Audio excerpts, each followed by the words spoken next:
sing before I could talk because my father would always sing to me. He was in a nursing home his last few years of his life, and I went in one day and he was playing a tape, and I was crying. And I asked him, was there something wrong? And he said, no. I sat down beside him and he said, I've never asked you for anything. This was just a short time before he died. He said, I've never asked you for anything, but I'm going to ask you for something, and that is that you never stop singing. He said, I'm afraid this music will die out.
I grew up singing Sacred Harp and going to all-day Sacred Harp singings with my grandmother, who says she carried me to my first singing when I was about 6 months old.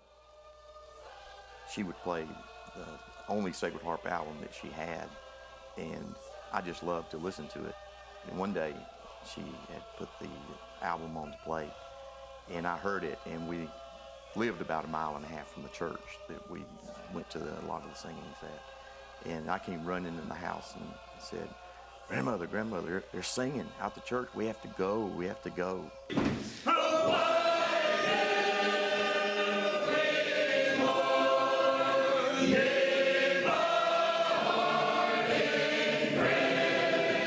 The earliest music in America was not preserved by the academies and institutions, but instead by unschooled rural Southerners who sang it not for an audience, but for one another and for God. It once was lost, but now it's found.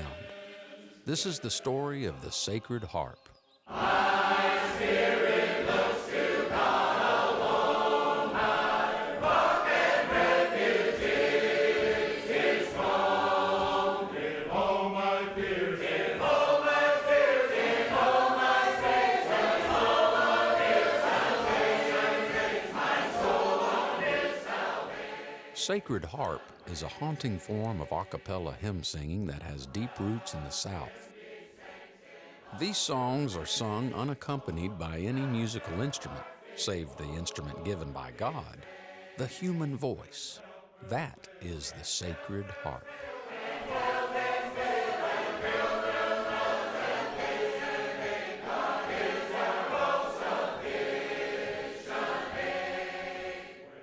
It was an amazing thing to come on this and find that it's still existing.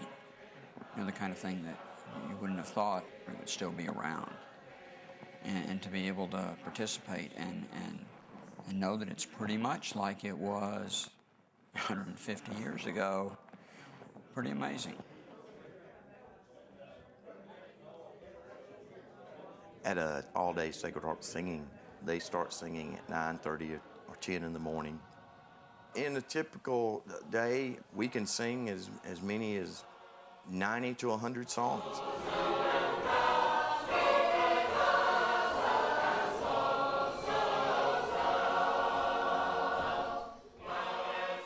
Each song is performed once through with only syllables akin to the do-re-mi syllables many of us learned as children. The Sacred Harp singers sing fa, sol, la, and mi, each of which corresponds to a shaped note on their written music. Therefore, they are frequently called shape note singers. And after singing the notes, they sing the words. There is a land of pure delight,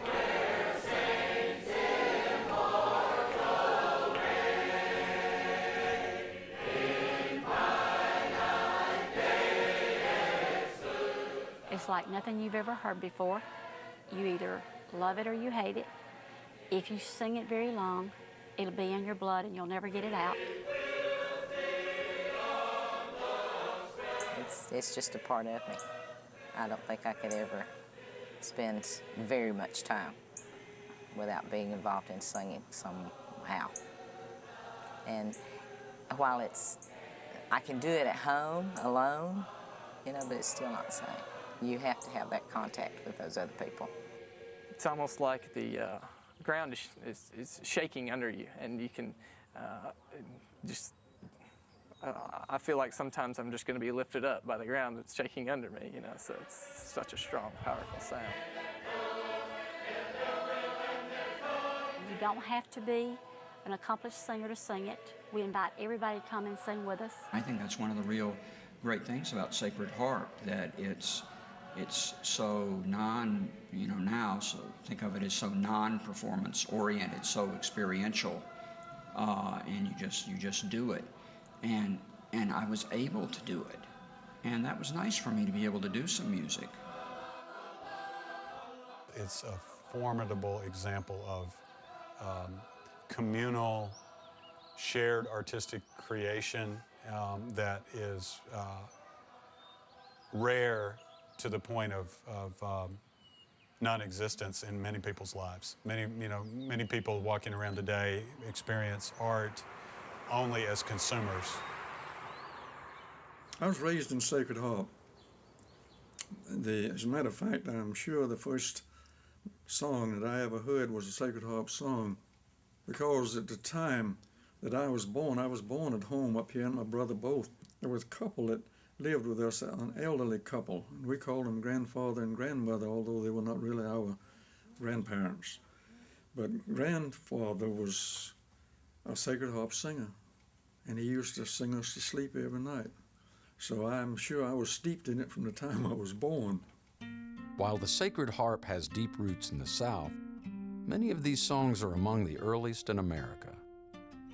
Many lovers of Sacred Harp are also lovers of the history of Sacred Harp, because it's such a compelling tradition and speaks so vividly of its own past. I mean, it's something that's rich with clues about its origins. In the Protestant churches in England, they began to wish for a little bit more formalized music with where there was harmony and rhythm. It had gotten kind of neglected during the Puritan times, and so really, in a sense, Sacred Harp, with this very strong harmony and very strong rhythm, came out of an attempt to reform that as early as 1680s and 90s.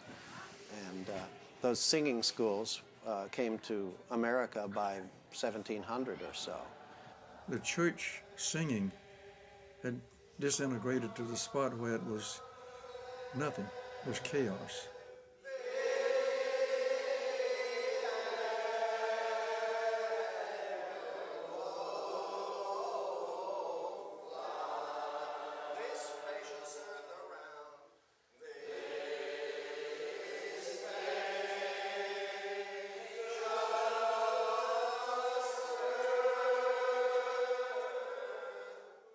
They needed to teach singing schools, to teach the people how to sing in the churches.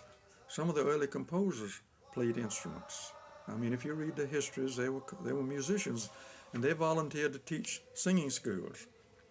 And of course, from their singing schools, you had other amateur teachers come out that knew enough about it to be able to teach. The purpose was to have musically literate singers in churches so that the church music would improve. The result was that musically literate singers wanted to sing something more elaborate and engaging than what they were already, the 12 psalm tunes they were already using. These homespun composers, a lot of them, as I said, were amateurs. They didn't know much about music, but they and the ones that did know music didn't have much music to teach. So they began to import music and to write their own. And William Billings in 1770 increased by tenfold the number of American tunes in print. in his first publication. America's earliest composer, William Billings, was an unlikely singing teacher. Born in 1746, 10 years before Mozart, Billings routinely ignored the rules of musical composition, which his counterparts in Europe insisted upon. He was a self-taught musician who claimed that nature is the best dictator. Yeah, he's probably the best known of the New England composers of that age. He was a tanner and sealer of leather, hog reeve, which was kind of a scavenger, and singing teacher from Rhode Island to Maine, and had a very strong, compelling personality, which was a little at odds with the Boston elites. Billings was described as having a striking appearance. He had one leg shorter than the other, a withered arm, and was blind in one eye. He died in poverty in 1800 and was buried in an unmarked grave, his family too poor to afford a tombstone. Well, they describe him as having a loud voice and being a little bit awkward on his feet, and certainly inhaling great quantities of snuff. Critics rejected the unsophisticated and rambunctious spirit that pervaded his tunes. The singers loved him. They especially loved his fuguing tunes, which have imitative entries of each vocal section, not unlike a round of Row, Row, Row Your Boat. A lot of these tunes, known as fuguing tunes, were written for the singers, and the purpose of them is to teach you to carry your part by yourself if necessary, to stop when it says stop, and to pick back up when it says pick back up, and to stay together, and to hold a pitch. And that's what the singing schools taught.